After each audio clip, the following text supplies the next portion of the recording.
We are going to make, or we're going to have the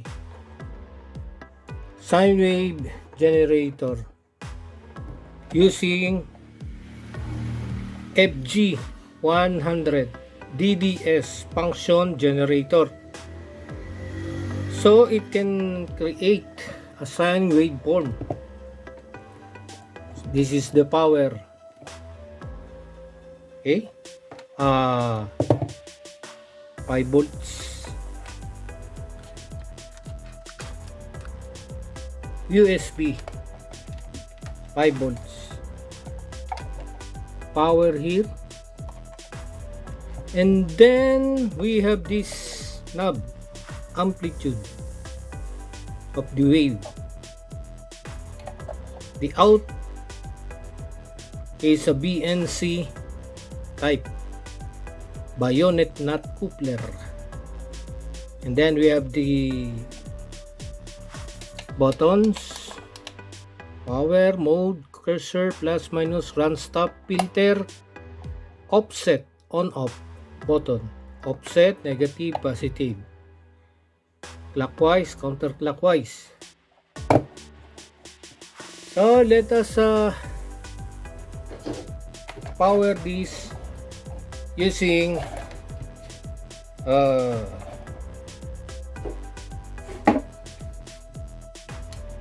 this charger, 5 volts. Then 220 becomes now 5 volts. Power on FG-100. So here we can select in the mode button what is the waveform. Square, pressing the mode button, triangle, sawtooth, sawtooth, reverse, that is reverse sawtooth, 20% pulse, 20%, that is the duty cycle, ECG, sine wave. The frequency, we can move the cursor. If negative, becomes 0. Cursor move, please. Let us say 1 hertz. Okay? And then we can run that 1 hertz. But we could not see the waveform, so that's why we are going to use oscilloscope.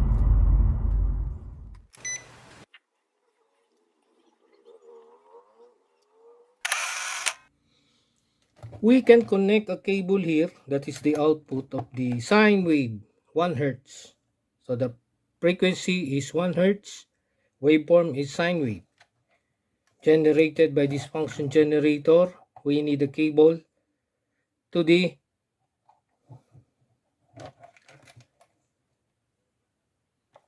oscilloscope.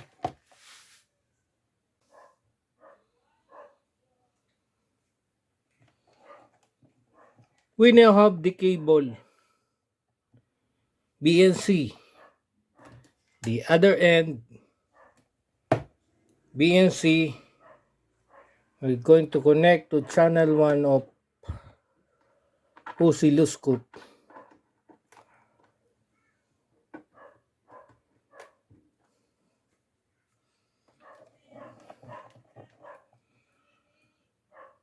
So we have 1 hertz frequency. If we press the stop button, it will stop the running. Press again the run button, 1 hertz frequency, run. We have now this very good sine waveform created by this function generator.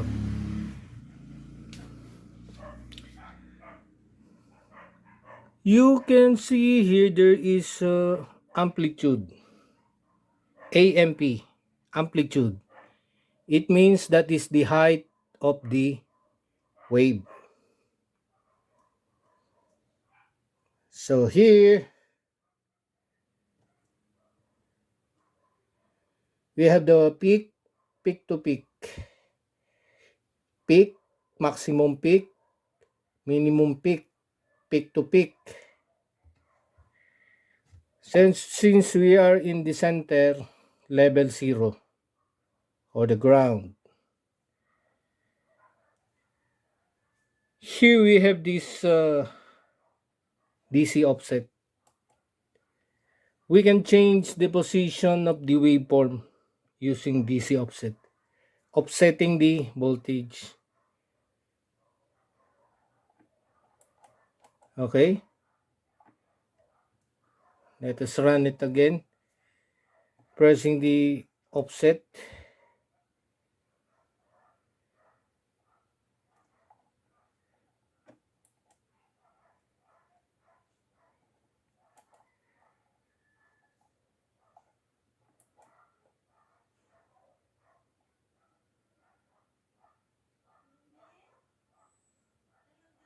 So you can see here, we now have the offset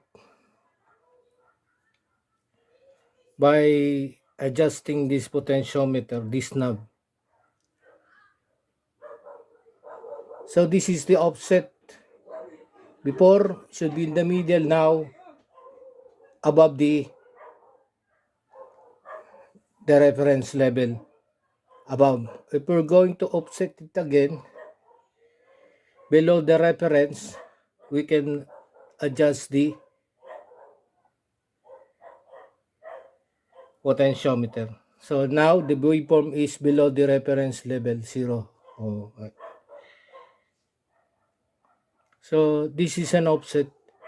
Usually this is called the DC offset. Look at that, DC offset, on off, negative, positive, clockwise, counter.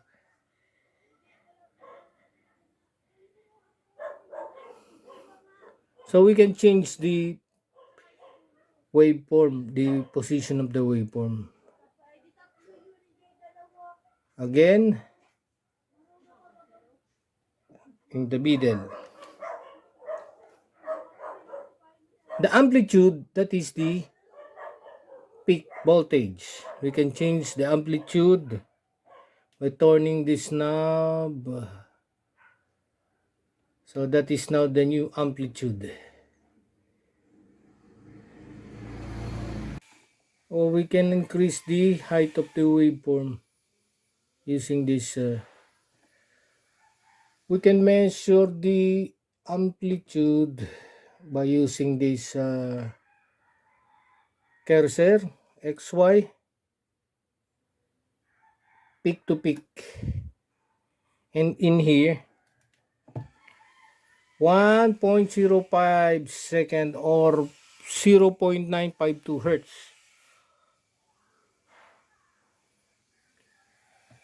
0.952 hertz, that is almost equivalent to 1 hertz.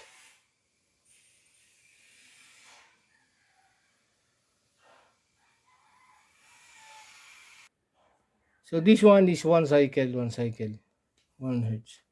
So that is our sine wave generator using this FG-100 DDS function generator and the use of oscilloscope.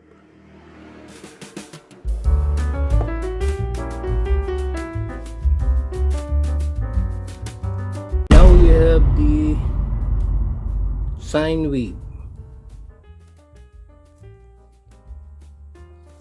This is y-axis, x-axis. You can see here in the oscilloscope, level 0 reference, or you can call it a ground reference at the center. So you can only see the signal at the oscilloscope. It is just like an X-ray to any signal. We call this sine wave or analog, or AC, alternating current. Sometimes we can see here is an alternating current. Why alternating current? Because this is positive voltage, direction to the left, and then this one is an opposing voltage, negative voltage, to the left, to the right, a different direction of current. That's why it's called alternating current. It alternates from positive to negative, positive half cycle, negative half cycle. So that is an analog signal. What about this one? In oscilloscope, we are using this voltage peak. We measure this voltage peak. There are two voltage peak. Another voltage peak, negative, because this is negative voltage. Voltage to the left or opposing voltage. Forward voltage, reverse voltage. And then we have now this called voltage peak to peak. A voltage from this peak, positive voltage peak, and negative voltage peak to peak. In our tester, so if we have a tester, if this is a tester or a digital multimeter or a tester, we are measuring a certain kind of AC or alternating current. But this is not a voltage peak. This is voltage RMS, root mean square. So in the Philippines, we have 220 volts. What kind of voltage is B here? It's 220 volts RMS or true RMS. In the case of a fluke, usually this tester is a good fluke tester, has a true RMS voltage, 220 volts in the Philippines. In other countries, sometimes in Japan, 110 volts in Japan, for example, or it's true. In the Philippines, 220 volts, using the tester to measure the voltage of the household voltage in our home. Where, if we're going to see that in the oscilloscope, where is the voltage RMS? If this is voltage peak, the voltage RMS is located somewhere here,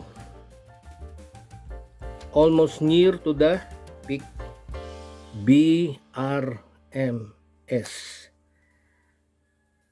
So, measuring the voltage BRMS, it's located somewhere here near the peak, voltage peak. That is where the voltage RMS is. That is the location of the voltage RMS. And then also we are having this called DC offset, wherein here you can see here